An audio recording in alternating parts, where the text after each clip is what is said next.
Drama serial कभी मैं कभी तुम के नेक्स्ट आने वाले एपिसोड में आप देखेंगे कि कहेगी मुस्तफ़ा की माँ कि मुझे लगता है कि तुम्हें अदील को छुड़वाने के लिए कुछ कोशिश करनी चाहिए, जाए ना आप भी जाएं इसके साथ और जाकर रबाब से कहें। इस पर कहेगा सर्जिना का ससुर के नहीं, मैं कहीं पर भी नहीं जाने वाला और किसी की भी मिन्नत तल्ले नहीं डालने वाला। तुम्हारा बेटा यही सब कुछ डिजर्व करता था जो उसके साथ हुआ। पहले उसने अपने सगे भाई के साथ ये जब जो कुछ भी किया था वो कम था क्या, जो उसके बाद उसने रुबाब को धोखा दिया और तो और उसने अपने माँ बाप को भी धोखा दिया। मुझसे ही भूल हो गई और मुझसे इतनी बड़ी गलती हो गई कि मैं उसकी इस गलती के बावजूद भी उसके ऊपर ही भरोसा किया। मुझे उसके ऊपर भरोसा ही नहीं करना चाहिए था। मुझे इसी बात से अंदाज़ा लगा लेना चाहिए था जो अपने भाई के साथ ये कर सकता है वो अपने माँ बाप के साथ भी यही सब कुछ करेगा और अपनी बीवी के साथ भी।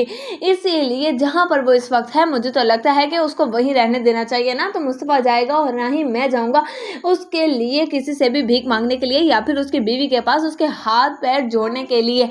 और मैं कोई भी अदालतों के चक्कर भी नहीं लगाने वाला उस अदील के लिए। उसने मेरी सारी ज़िंदगी की जमा पूंजी को अपनी अय्याशी के लिए लुटा के फेंक दिया और मैं हम दोनों को सड़क पे ले आया।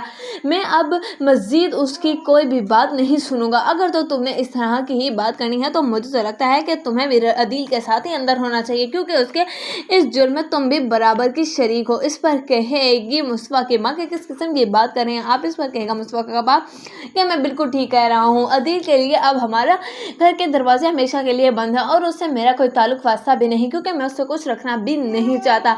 उसने तो अपने बहन भाइयों का भी हक मार लिया और अपने माँ बाप को भी सड़क पे लाके खड़ा कर दिया।